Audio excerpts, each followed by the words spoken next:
Ah, l'Amérique, la patrie de la liberté, des tartes aux pommes, des grands espaces et bien sûr, des programmes gouvernementaux secrets visant à transformer des êtres humains en marionnettes assassines. Ne froncez pas les sourcils.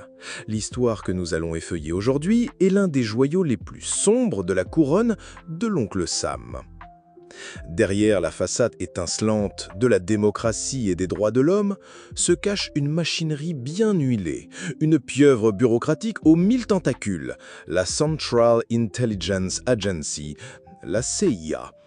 Fondée en 1947, juste à temps pour la guerre froide, elle est devenue le bras armé et surtout le bras tordu de l'Empire. On connaît ses plus grands succès, coups d'État, trafic de drogue, soutien logistique à des terroristes triés sur le volet, un CV à faire pâlir le plus décomplexé des parrains de la mafia. Mais aujourd'hui, nous plongeons plus profond. Dans les caves humides de la conscience américaine, là où la science rencontre la barbarie. Tout commence en 1948, à peine un an après la naissance de l'agence. On crée un département au nom délicieusement orwellien, l'Office de l'intelligence scientifique. Laissez ce titre infuser un instant. L'intelligence scientifique, selon la CIA. On imagine déjà les blouses blanches tachées non pas d'encre, mais de désespoir. Leur véritable nom de code aurait dû être le crâne, le centre de recherche sur l'anéantissement neuronal et expérimental. Car leur but n'était évidemment pas de guérir le rhume, non, il s'agissait de développer des techniques d'interrogatoire spéciales et surtout de transformer un individu en pantin, un agent dormant capable d'agir contre sa propre volonté, contre sa propre nature, sur simple commande. Le premier brouillon se nommait Bluebird, l'oiseau bleu. Un nom plein de poésie, n'est-ce pas? Le symbole du bonheur. Mais très vite, le projet mue et devient artichaut, l'artichaut. Et là, la métaphore devient limpide et absolument glaciale. On n'est plus dans le conte de fées. On est dans l'art d'éplucher, d'effeuiller couche après couche la conscience humaine jusqu'à atteindre un cœur vide, un noyau malléable. Le 20 août 1951, le projet Artichook est officiellement lancé. C'est l'ancêtre direct, le brouillon sanglant du bien plus célèbre MK Ultra. L'objectif, consigné noir sur blanc dans un document de l'agence, est d'une clarté à vous congeler le sang. Je cite: un individu peut-il être contraint d'accomplir un acte de tentative d'assassinat contre un politicien de premier plan, contre sa propre volonté et même contre les lois fondamentales de la nature, comme l'instinct de préservation?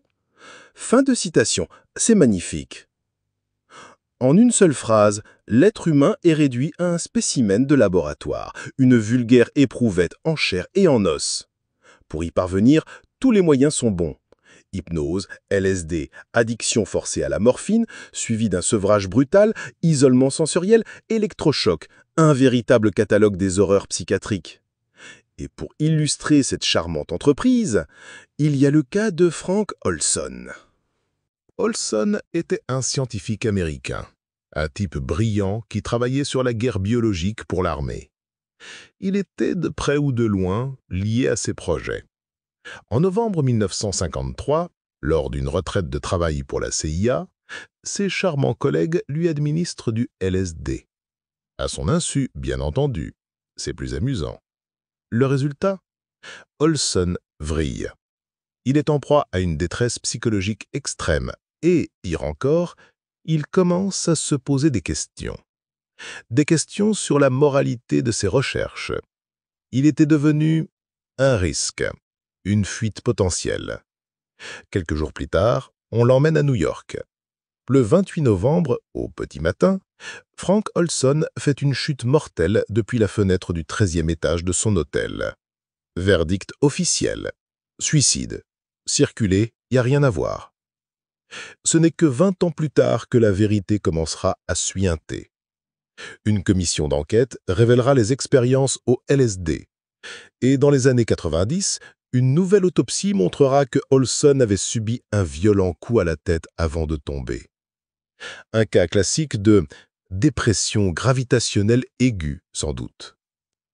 Mais Artichoke, ce n'était pas que la drogue, c'était aussi la guerre biologique. L'agence étudiait la dengue, des virus, non pas pour tuer, mais pour incapaciter, pour paralyser une population, la rendre docile. Et sur qui testait-on ces charmantes recettes? Sur les plus vulnérables, évidemment. Le matériel biologique jetable de l'Empire, les peuples plus faibles, les sans instruction, les réfugiés, les prisonniers de guerre, les transfuges. La recherche se faisait sur le terrain, en Europe, au Japon, en Asie du Sud-Est, partout où l'hégémonie américaine permettait de transformer des populations entières en rats de laboratoire.